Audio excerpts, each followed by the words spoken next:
আপনারা বলতে চাইছেন যে ভয় দেখিয়ে তৃণমূলে যোগদান করাচ্ছে শওকত মোল্লা। হ্যাঁ, তাছাড়া ওদের আর রাস্তা কোথায়? ভয় দেখিয়ে দেখেছেন তো, কালকে প্রকাশ্যে হুঙ্কার দিয়েছে তো। তাপস ব্যানার্জি বলছেন? হ্যাঁ বলছি। আমি এনডি বাংলা ইউটিউব চ্যানেল থেকে বলছিলাম। বলুন কি জানতে চান? ভাঙড়ে শওকত মোল্লার হাত ধরে 100 জন আইএসএফ কর্মী তৃণমূলে যোগদান দিয়েছে, এটা কি সত্য? কি বলবেন এটা নিয়ে? এখন ওরা তো কালকে যা শওকত মোল্লা বলেছে যে বিরোধীদের যে কোনো মূল্যে আমরা রুখে দেবো, দেখে নেবো। এখন এইসব ভয়ভীতি দেখে কিছু মানুষ যদি যেয়ে থাকে, মানে ভয় দেখিয়ে আপনারা বলতে চাইছেন যে ভয় দেখিয়ে তৃণমূলে যোগদান করাচ্ছে শওকত মোল্লা। হ্যাঁ, তাছাড়া ওদের আর রাস্তা কোথায়? ভয় দেখিয়ে দেখেছেন তো, কালকে প্রকাশ্যে হুঙ্কার দিয়েছে তো। যদি করে থাকে ভয় দেখিয়ে করেছে, মন থেকে করেনি, তার উত্তর ওরা পেয়ে যাবে লোকসভা নির্বাচনে। মানুষ কোন দিকে আছে। যারা যারা আইএসএফ ছেড়ে তৃণমূলে যোগদান দিয়েছে তারা বলছে যে নওশাদ সিদ্দিকী ভাঙড়ে কোনো উন্নয়ন করেনি।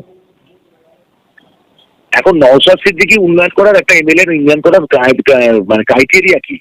উন্নয়ন খাতে উনি কোথায় কোথায় কত টাকা ডিএম অফিসে পাঠায়, ডিএম এর থ্রু দিয়ে ওগুলো উন্নয়ন হয়। উনি সমস্ত নথি কিন্তু ভাঙড়ের মানুষকে দেখিয়েছে। সেই নথি অনুযায়ী যদি ডিএম টাকা না ছাড়ে, যে অভিযোগ করা করছে তার দায়িত্ব ডিএম এর, রাজ্য সরকার।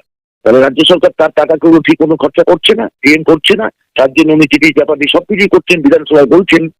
কে বিধানসভায় কথা বলছে ভাঙড়ের হয়ে? শওকত মোল্লা না নওশাদ সিদ্দিকী? কিন্তু আপনারাই ভালো করে জানবেন। দেখুন, এইসব বলে কোনো লাভ হবে না। ওরা এখন নিজেরা আগে ইডি সিবিআই এসব থেকে রক্ষা করুক। আর একজন নটোরিয়াস ক্রিমিনাল মানে কি বলবো, মানে কোর্টের দ্বারা